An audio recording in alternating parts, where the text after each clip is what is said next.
నా పేరు Devan's. Hi everyone, నా పేరు దేవాన్స్. నేను కొన్ని శ్లోకాస్ చెప్తున్నాను. ఆ శ్లోకాస్ అందరూ వినండి.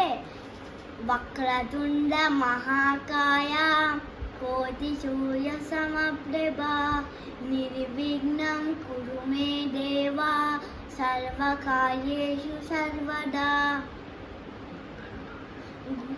గురు బ్రహ్మ గురు విష్ణు గురుదేవో మహేశ్వరః గురు సాక్షాత్ పరబ్రహ్మ తస్మై శ్రీ గురువే నమః.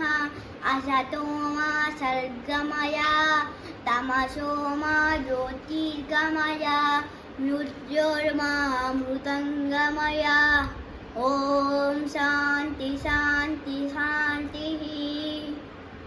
వినా వెంకటేశం ననాదో ననాద సదా వెంకటేశం స్మరామి స్మరామి. హరే వెంకటేశం ప్రసీద ప్రసీద ప్రియం వెంకటేశం ప్రయచ్చ ప్రయచ్చ. Bye bye everyone.